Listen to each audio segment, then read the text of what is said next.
کہ ان سے اختلاف رکھنے والوں کو بہت سے موقعوں پر تو زبان کھولنے تک کی ہمت نہیں ہوتی۔ پاکستان میں ان فتنہ پردازوں کا زور اتنا بڑھا کہ انہوں نے منتخب اور غیر منتخب دونوں قسم کی حکومتوں سے اپنی مرضی کے غیر معقول اور غیر منصفانہ قوانین بھی نافذ کروا لیے، جنہوں نے آبادی کے کئی طبقوں خصوصاً عورتوں اور مذہبی اقلیتوں کی زندگی اجیرن کر رکھی ہے۔ اس چیرہ دستی کی جھلک ادبی میدان میں بھی دیکھی جا سکتی ہے۔ مثلاً یہاں کے ایک سرکاری ادارے اقبال اکیڈمی کے تنخواہ دار کارپردازان رفتہ رفتہ اتنے دلیر ہو گئے ہیں کہ اقبال کے بعض اشعار اور افکار پر نعوذ باللہ کی ضربیں لگانے اور ان کے ایمان کو مشکوک ٹھہرانے تک سے نہیں چوکتے۔ ہندوستان میں پوری مسلمان آبادی کو پرسنل لا بورڈ والوں نے یرغمال بنا رکھا ہے، جو اپنی مرضی کے نان ایشوز کو مسلمانوں کے اصل مسائل کے طور پر پیش کرتے ہیں اور کسی کو انہیں ٹوکنے کا حوصلہ نہیں ہوتا۔ اس مروجہ تنگ نظر اور دقیانوسی نقطہ نظر سے اختلاف کی جرأت کرنے والے مسلمانوں تک کو دائیں بازو کی ہندو سیاسی پارٹیوں کا ہمنوا قرار دے کر چپ ہونے پر مجبور کر دیا جاتا ہے۔ رہے اردو کے معدود چند غیر مسلم ادیب، تو ان کے لیے تو لکیر سے ذرا ادھر ادھر ہونے پر بی جے پی یا RSS سے وابستگی کا الزام تیار ہی رکھا رہتا ہے۔ بر صغیر کے مسلمانوں کی اس بڑھتی ہوئی قدامت پرستی اور عدم رواداری کا پورا عکس گیان چند جین کی کتاب پر ہونے والی بحث میں دیکھا جا سکتا ہے۔ ان کے مخالفین کا سارا زور مصنف کو بدنیت اور سازشی ٹھہرانے پر رہا ہے، جبکہ کتاب میں اٹھائے گئے نکات کا تجزیہ کرنے پر تقریباً کوئی توجہ نہیں دی گئی۔ اس کی مثال کتاب کے انتصاب زدگان، مقدمہ نگاروں اور ناشر کے سلسلے میں کی جانے والی خیال آرائیاں ہیں، جن کا اصل بحث سے کوئی تعلق نہیں۔ ایک متجسس پڑھنے والے کی حیثیت سے میں نے زیر بحث کتاب کا بغور مطالعہ کیا اور کئی جگہ مصنف سے مختلف رائے رکھنے کے باوجود مجموعی طور پر اس کتاب کے لیے اپنے دل میں بڑی قدر محسوس کی۔ ہم دوسروں کو کیسے دکھائی دیتے ہیں، یہ ہمیں دوسروں کی رائے کے بے روک ٹوک اظہار کے سوا بھلا اور کس ذریعے سے معلوم ہو سکتا ہے۔ یہ تاریخ اور سیاست کا المیہ ہے کہ تمام عمر اردو میں لکھنے اور اردو پڑھانے والے گیان چند جین کو دوسرا یا غیر کہنا پڑ رہا ہے۔ وجہ صرف یہ کہ ان کا مذہبی عقیدہ اور لسانی و تہذیبی نقطہ نظر اردو لکھنے پڑھنے والوں کی غالب اور غضبناک اکثریت سے مختلف ہے۔ مجھے اپنے مشاہدے کی روشنی میں ان کی یہ مرکزی بات حقیقت پر مبنی محسوس ہوتی ہے کہ اردو پر قدامت پرست مسلمان نقطہ نظر کا غلبہ ہے، اور اس نقطہ نظر کا اظہار کئی موقعوں پر خاصا پرتشدد اور غیر روادارانہ ہو سکتا ہے۔ اس کی جھلکیاں ادب میں بھی کثرت سے ملتی ہیں، لیکن اسے محض ادب تک محدود رکھنا نادانی ہوگی۔ مثلاً پاکستان کے بڑے قومی روزناموں، جنگ، نوائے وقت، امت وغیرہ میں شائع ہونے والے مضامین اور کالموں میں اور پاکستانی تعلیمی اداروں میں مروج درسی کتابوں میں غیر مسلموں کے مذہب، رسم و رواج اور ثقافتی یا سیاسی نقطہ نظر کی تحقیر اور تذلیل ایک معمول کی بات ہے۔ اور تو اور علامہ اقبال سے کتنی ہی ایسی باتیں روایت ہیں جن میں انہوں نے غیر مسلموں خصوصاً ہندوؤں کے بارے میں اسی قسم کے خیالات ظاہر کیے ہیں۔ یہودیوں اور قادیانیوں کی تو بات ہی جانے دیجیے، جن کی حمایت میں کچھ کہنا گویا مصیبت کو دعوت دینا ہے۔ ہندوؤں کے لیے جو الفاظ بے دھڑک استعمال کیے جاتے ہیں وہ شیخ احمد سرہندی کے الفاظ کی بازگشت معلوم ہوتے ہیں۔ اب شیخ سرہندی ہوں یا شاہ ولی اللہ یا مولانا اشرف علی تھانوی یا علی میاں یا ان کے کوئی پاکستانی ہم رتبہ بزرگ، یہ سب ہستیاں عقیدت کی ایسی گاڑھی دھند میں ملفوف ہیں کہ ان کے تنگ نظر خیالات سے کھلم کھلا اختلاف کرنا انتہائی دشوار بنا دیا گیا ہے۔ یہ دشواری پاکستان میں تو ہے ہی، جہاں اس غالب نقطہ نظر کو مقتدر قوتوں اور ان کے من مانے قوانین کی پشت پناہی حاصل ہے۔ ہندوستان میں بھی ہر اعتبار سے بند مسلمان معاشرے کے داخلی دباؤ کے باعث کچھ ایسی کم نہیں۔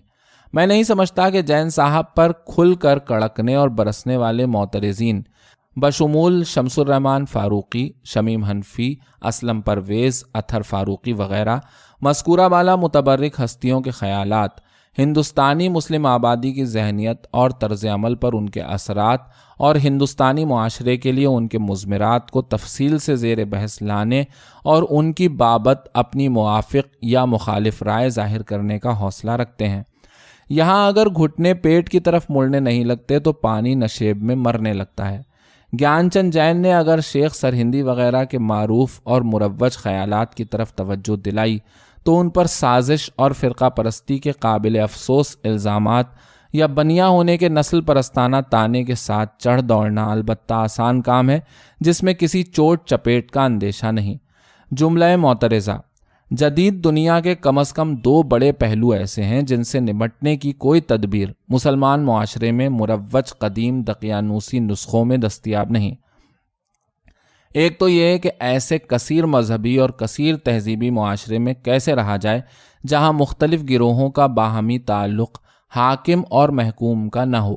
دوسرا یہ کہ جدید دور کی عورت سے کیسے معاملہ کیا جائے جو مرد کے برابر کا فرد بننے سے کم پر راضی نہیں۔ میری رائے میں آج کی دنیا کے ان دونوں پہلوؤں کے بارے میں کوئی معقول تہذیبی طرز عمل مرتب کرنے کے لیے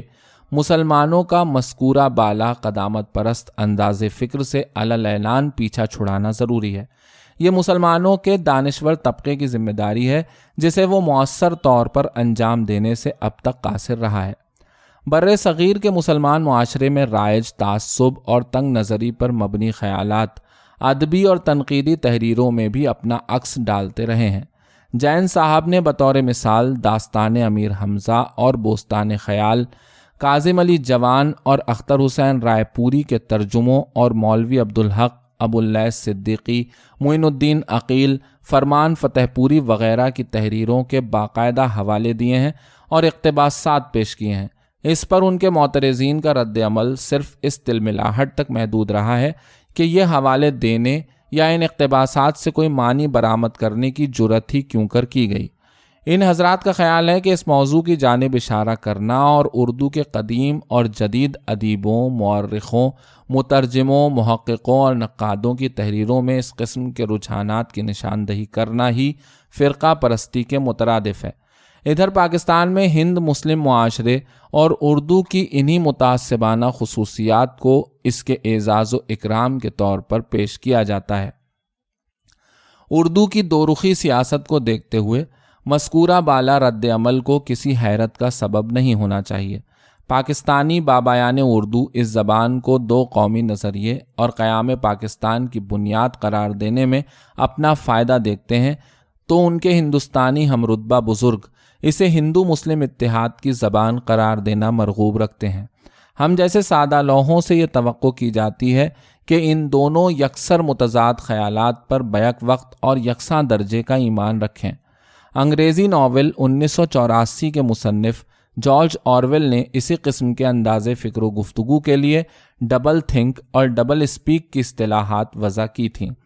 گیان چند جین نے یہ کہنے کی جرت کی ہے کہ جب اردو کے مسلمان لکھنے والے دیگر مذاہب کی متبرک سمجھی جانے والی ہستیوں، ان باشندوں کے رسم و رواج، ان کی ثقافتوں اور زبانوں کی تحقیر کرتے ہیں، یا مسلمان حملہ آوروں، حکمرانوں اور داستانی کرداروں کے ان کارناموں پر فخر کرتے ہیں کہ انہوں نے کتنی بت شکنیاں کیں، کتنی عبادت گاہیں مسمار کیں، کتنے کفار کو تحت تیغ کیا، کتنوں کو بزور شمشیر یا بزور کولو حلقہ اسلام میں اور کتنوں کی مستورات کو بزور نکاح یا بلا نکاح اپنے حرم میں داخل کیا وغیرہ، تو خواہ خود ان لکھنے والوں یا ان کے ہم مذہب پڑھنے والوں کو اس کا احساس ہوتا ہو یا نہ ہوتا ہو، دوسرے مذہب کے ماننے والوں کو اس سے رنج پہنچ سکتا ہے اور پہنچتا ہے۔ میں ان کی اس بات سے 100% متفق ہوں اور یہ سمجھتا ہوں کہ ان تمام مذکورہ اور غیر مذکورہ تحریروں کا مطالعہ اس زاویے سے بھی کیا جانا چاہیے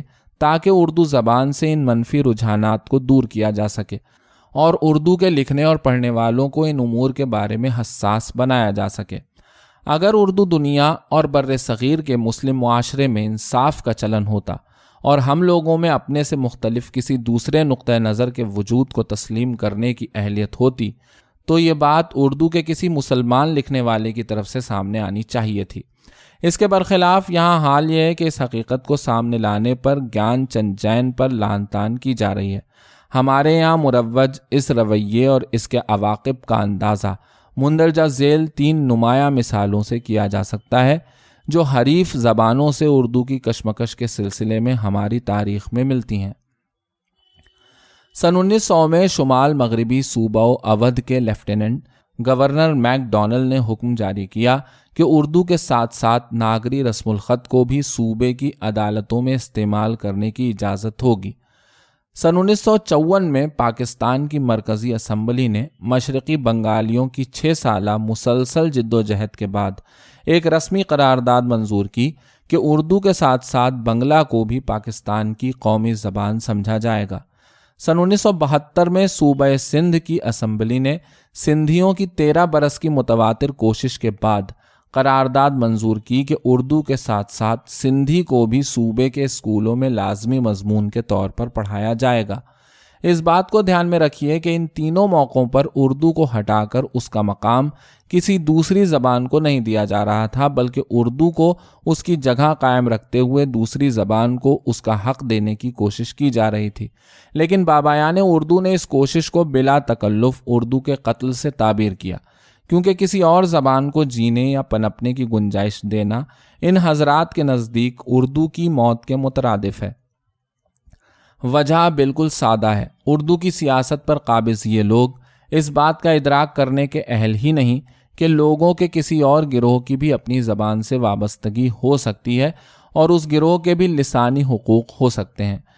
ان کا انداز فکر 19ویں صدی کی ہند مسلم معاشرت کے بطل جلیل شہید ملت نواب شمس الدین خان بابائے داغ سے مستعار معلوم ہوتا ہے، جن کی نظر میں انصاف اس کا نام تھا کہ ان کے والد کی چھوڑی ہوئی جاگیروں میں سے ان کے برادر خرد کو کچھ نہ ملے، سب کچھ نواب موصوف کو دیا جائے، اور فرنگی استعمار سے ان کی دشمنی اسی عرفہ اخلاقی قضیے کی بنیاد پر شروع ہوئی تھی کہ انگریز حاکموں نے اس ترکے کا ایک حصہ ان کے بھائی کے حوالے کر کے انصاف کا خون کر دیا تھا۔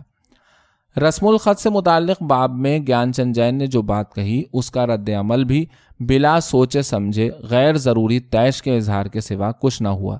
جین صاحب کے مطابق وہ اس بات کے قائل ہیں کہ اردو کا رسم الخط بدلا نہیں جانا چاہیے، لیکن اس رسم الخط کے برقرار رہنے کا صرف یہی جواز کافی ہے کہ اس زبان کے استعمال کرنے والے اس کے رسم الخط کو بدلنے کی ضرورت محسوس نہیں کرتے۔ اس کے لیے دنیا کے باقی ہر رسم الخط کو اردو کے مروجہ رسم الخط سے کمتر اور ناقص ثابت کرنے کی بے سود کوشش میں خود کو ہلکان کرنا آخر کیوں ضروری ہو؟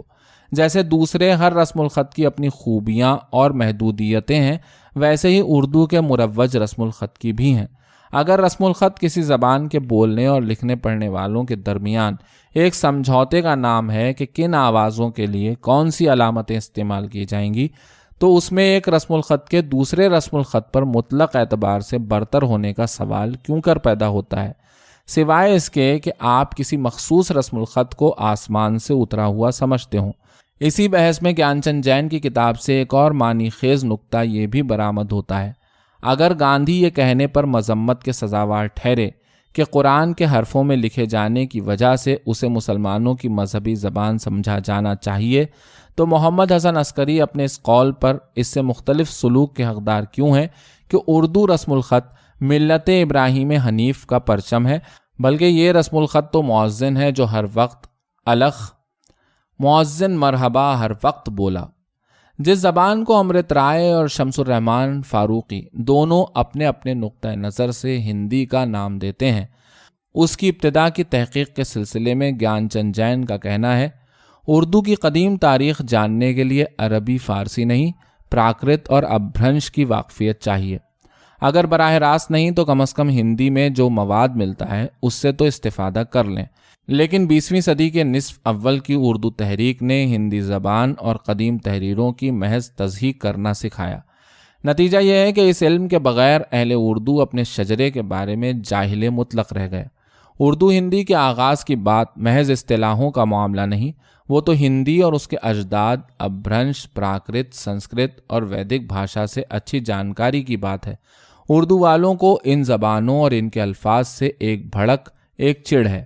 صفحہ نمبر 66 تا 67۔ مجھے یہ توقع معقول محسوس ہوتی ہے کہ اردو ہندی تنازع کے موضوع پر لکھنے والے اردو مورخ اور محقق جو یقیناً اردو کی قدیم تاریخ کے بارے میں اپنا نقطہ نظر رکھتے ہوں گے، ہمیں یہ بھی بتائیں کہ اس سلسلے میں دوسرا یا مخالف نقطہ نظر کیا ہے، کن افراد کی کن کتابوں میں ملتا ہے، کن شواہد کو پیش کرتا ہے، کس استدلال کی بنیاد پر ان شواہد کا تجزیہ کرتا ہے، کن نتائج پر پہنچتا ہے، اور یہ شواہد، استدلال اور نتائج کس بنیاد پر رد کیے جانے کے مستحق ہیں۔ اس موضوع سے دلچسپی رکھنے والے ایک عام قاری کی حیثیت سے میں مثلاً شمس الرحمن فاروقی سے یہ توقع کرنا اپنا حق سمجھتا ہوں، لیکن انہوں نے اپنی کتاب اردو کا ابتدائی زمانہ میں اس بارے میں صرف اتنا کہنا کافی سمجھا۔ زمانہ حال میں اس نظریے کو سب سے زیادہ تفصیل اور بسط کے ساتھ امرت رائے نے اپنی کتاب میں پیش کیا ہے۔ امرت رائے کا نظریہ تضادات سے پر ہے اور اس کی بنیاد متعصبانہ ظن و تخمین پر ہے، نہ کہ ٹھوس حقائق پر، لیکن اردو والوں نے اس کا کوئی اطمینان بخش جواب تاحال نہیں دیا ہے۔ میرے علم و اطلاع کے مطابق صرف مرزا خلیل احمد بیگ نے امرت رائے کا رد لکھا، لیکن وہ پوری طرح کارگر نہیں ہے۔ وجہ یہ ہے کہ اپنی زبان کے آغازی سرچشموں کے بارے میں خود اردو والوں کے ذہن صاف نہیں ہیں۔ تو پھر سوال یہ ہے، مقابل یا مخالف نقطہ نظر کا جواب دینے یا اسے رد کرنے کے منفی جذبے ہی سے صحیح، یہ کام آخر کون کرے گا، اور اس کے لیے اس جانکاری کی ضرورت ہوگی یا نہیں جس کی طرف گیان چند جین نے مندرجہ بالا اقتباس میں توجہ دلائی ہے۔ اس قسم کی توقع ابواللیث صدیقی اور فرمان فتح پوری جیسے مصنفوں سے تو وابستہ کی نہیں جا سکتی، جن کی کتابیں اپنی گوناگوں خصوصیات کے باعث میری طالب علمانہ رائے میں ردی کی ٹوکری میں جگہ پانے کی مستحق ہیں۔ گیان چند جین نے اس بات کی نشاندہی کی ہے کہ اپنے اپنے محدود اور تنگ نظر انداز فکر کے باعث اردو اور ہندی کے محقق اور زبانداں افراد اپنی اپنی زبان کی تاریخ کا ادھورا تصور رکھتے ہیں۔ اس تصور کو معقول حد تک وسیع اور مکمل کرنے کے لیے ان دونوں کو اپنے انداز فکر میں وسعت پیدا کرنی ہوگی، اور شمالی ہندوستان کے اردو اور ہندی سے متعلق خطے میں پائے جانے والے نمونوں کا احتیاط سے تجزیہ کر کے زبان کے تاریخی ارتقاء کا مطالعہ کرنا ہوگا۔ پروفیسر چودھری محمد نعیم نے اپنے مضمون اردو ان دا پری ماڈرن پیریڈ، سنتھیسس اور پرٹیکولرزم میں ایسے کئی نمونوں کی نشاندہی کی ہے جنہیں کسی نہ کسی وجہ سے اردو کے تاریخی کینن کا حصہ نہیں بنایا گیا۔ ان میں ملک محمد جائسی کی پدماوت بھی شامل ہے، جس کے اولین مخطوطے اردو رسم الخط میں ملتے ہیں۔ میں نے سن 2003 میں پروفیسر نعیم کے اس مضمون کا اردو میں ترجمہ کر کے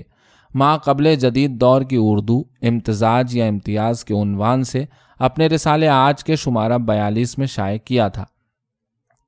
جین صاحب کا خیال ہے کہ اس قسم کی کوشش امرت رائے نے اپنی کتاب A House Divided میں کی ہے، اور ان کی کتاب میں سامنے لائے گئے نمونوں میں سے 1/4 کو بھی اردو والوں کی توجہ حاصل نہیں ہوئی۔ میرے نزدیک اس بات پر برا ماننا قطعی غیر ضروری ہے۔ اگر اردو کے محققوں کی جستجو حقائق تک پہنچنے کے لیے ہے تو انہیں امرت رائے کے پیش کردہ نمونوں کا اپنے نقطہ نظر سے تجزیہ کر کے اپنی تحقیق کے نتائج کو پڑھنے والوں کے سامنے پیش کرنا چاہیے، اور جو نمونے اس کتاب میں سامنے نہیں لائے گئے ان کو بھی سامنے لانا چاہیے۔ جین صاحب کا کہنا ہے کہ زبان کی تاریخ کی بابت اس تحقیقی عمل کی راہ میں اردو اور ہندی والوں کے وہ سیاست زدہ موقف رکاوٹ بنے ہوئے ہیں جنہیں تاریخ کے خاص نقطے پر اختیار کیا گیا تھا۔ میں ان کی اس بات سے بھی متفق ہوں۔ شمالی ہندوستان میں اردو ہندی تنازعہ اس وقت پیدا ہوا تھا جب انگریزوں نے نچلی عدالتوں اور انتظامی اور تعلیمی اداروں میں فارسی کی جگہ مقامی زبانوں کو اختیار کرنے کا فیصلہ کیا۔ یہ بر صغیر کی تاریخ میں پہلی بار ہوا کہ حکومت کی طرف سے عام مقامی باشندوں کی تعلیم کے سلسلے میں کسی قسم کی پالیسی اختیار کی گئی۔ اس موقع پر دو متخالف موقف رکھنے والے دو گروہ سامنے آئے، جن میں سے ایک ناگری رسم الخط اور موجودہ ہندی زبان استعمال کرنا چاہتا تھا، اور دوسرا اردو کو اس کے مروج رسم الخط میں۔ اس مناقشے نے رفتہ رفتہ مناظروں، مجادلوں اور ایک دوسرے کا متشدد انداز میں رد کرنے والی تحریروں کے ذریعے اردو والوں اور ہندی والوں کے ذہنوں میں اس پختہ خیال کی صورت اختیار کر لی کہ ان کی پسندیدہ زبان مخالف زبان پر تاریخی اعتبار سے مقدم ہے، لسانی خصوصیات کے لحاظ سے فوقیت رکھتی ہے، برتر رسم الخط کی مالک ہے اور پورے بر صغیر کی قومی زبان بننے کی صلاحیت رکھتی ہے۔ اس تنازع کی تفصیلات بہت سی کتابوں اور مضامین کا موضوع بنی ہیں، لیکن بیشتر تحریروں میں اپنے اپنے سیاسی موقف سے اوپر اٹھ کر پورے منظر پر نگاہ ڈالنے کا رجحان مفقود ہے۔ اس کی ایک دلچسپ مثال اردو اور ہندی والوں کی ان تحریروں میں ملتی ہے جو فورٹ ولیم کالج نامی ادارے کی تاریخ سے، جس کی تعلیمی سرگرمیاں برسبیل تذکرہ فورٹ ولیم نامی قلعے میں کبھی پیش نہیں آئیں، یہ نتیجہ نکالنے پر مصر ہیں کہ انگریز اردو اور ہندی کے سلسلے میں پھوٹ ڈال کر راج کرنے کی پالیسی پر عمل پیرا تھے، اور اردو والوں کی نظر میں ہندی کو اور ہندی والوں کی نگاہ میں اردو کو آگے بڑھانے کی سازش میں مصروف تھے۔ آئیے اس ادارے کی تاریخ پر مختصراً نگاہ ڈالیں۔ اردو والوں اور ہندی والوں کے موقف کی روشنی میں فورٹ ولیم کالج کوئی ایسا ادارہ معلوم ہوتا ہے جیسے ہندی ساہتیہ سمیلن یا انجمن ترقی اردو، جسے اردو اور ہندی میں تفریق پیدا کرنے اور اردو یا ہندی کے ادب کو ترقی دینے کے مقصد سے وجود میں لایا گیا تھا۔ شواہد اس تصور کی تصدیق نہیں کرتے۔ سن 1800 میں قائم کیے جانے والے اس ادارے کے تحریری دستور کی روشنی میں اس کا مقصد انگلستان سے آنے والے کمپنی کے ملازمین میں مقامی زبانوں، قوانین، تاریخ، رسم و رواج اور معیشت سے اس قدر واقفیت پیدا کرنا تھا کہ وہ کمپنی کے مفادات کو آگے بڑھانے کے لیے مقامی باشندوں سے معاملہ کر سکیں اور انتظامی سرگرمیاں انجام دے سکیں۔ ان ملازمین کو اقتصادیات، جغرافیہ، ریاضی اور سائنس کی تعلیم دینا بھی اس ادارے کے مقاصد میں شامل تھا۔ جہاں تک مقامی زبانوں کا تعلق ہے، اس دستور کے تحت کلاسیکی زبانوں عربی، فارسی اور سنسکرت کے علاوہ مقامی زبانوں ہندوستانی، بنگالی، تیلگو، مراٹھی، تامل اور کنڑ کو کمپنی کے ملازمین کو سکھانے کے لیے چنا گیا تھا۔ ہندوستانی زبان کے شعبے کے وجود میں آنے پر اس میں اردو کے ساتھ ساتھ ناگری رسم الخط سکھانے والے افراد کا بھی تقرر کیا گیا۔ مندرجہ بالا تفصیلات سے اول تو اردو والوں اور ہندی والوں کا یہ دعویٰ مشترکہ طور پر رد ہو جاتا ہے کہ ان کی زبان پورے بر صغیر میں ہر جگہ بولی اور سمجھی جاتی تھی، چنانچہ قومی زبان بنائے جانے کی مستحق تھی، کیونکہ اگر ایسا ہوتا تو کمپنی کے ملازمین کو دیگر زبانیں سکھانے کی ضرورت ہی نہ ہوتی۔ یہ بات بھی یاد رکھیے کہ اس کالج کے لیے کمپنی کے ڈائریکٹروں سے رقم حاصل کرنے میں خاصی مشکل پیش آتی تھی۔ یہ کوئی اردو کونسل کی قسم کا ادارہ نہیں تھا جس کا بجٹ 1 کروڑ سے بڑھا کر 3 سال میں 8 کروڑ کر دیا جائے اور کوئی پوچھنے والا نہ ہو۔ دوسرا نقطہ یہ سامنے آتا ہے کہ ناگری رسم الخط کسی نہ کسی حد تک مروج تھا، اور شمالی ہندوستان کے باشندوں کی کچھ نہ کچھ تعداد ایسی تھی جن سے رابطہ رکھنے کے لیے انگریز طلبہ کو یہ رسم الخط سکھانا ضروری سمجھا گیا۔ یہ کوئی ایسی شے بہرحال نہیں تھی جسے انگریزوں نے فورٹ ولیم کی تجربہ گاہ میں ایجاد کر کے شمالی ہندوستان کے جسم میں داخل کر دیا ہو۔ جہاں تک پھوٹ ڈلوانے کے الزام کا تعلق ہے، ایسی کوئی شہادت نہیں ملتی کہ کسی اور زبان کے شعبے میں الگ الگ رسم الخط کے منشیوں وغیرہ کا تقرر کیا گیا ہو۔ مذکورہ کالج سے باہر بھی یہ دیکھنے میں نہیں آیا کہ انگریزوں کی پالیسی کے نتیجے میں بر صغیر کے کسی اور علاقے میں ایسا لسانی تنازع پیدا ہوا ہو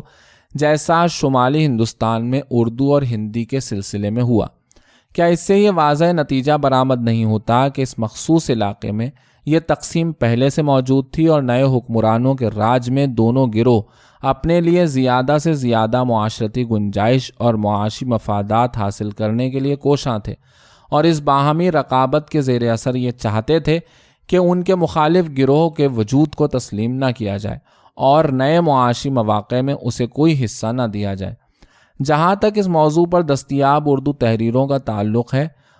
ان میں غالب رجحان اسی عجیب موقف پر اصرار کرنے کا ہے کہ مذکورہ علاقے میں صرف ایک زبان یعنی موجودہ اردو اور اس کا صرف ایک رسم الخط یعنی اردو کا موجودہ رسم الخط پایا جاتا تھا۔ ناگری رسم الخط اور جدید ہندی استعمال کرنے کے خواہش مند گروہ کے بارے میں مبہم سی بات کی جاتی ہے کہ جیسے اس قسم کی مخلوق وجود ہی نہ رکھتی تھی اور بالفرض موجود بھی تھی، تو انگریز حکمرانوں کو چاہیے تھا کہ اس گروہ کے مطالبات کو کوئی اہمیت نہ دیں۔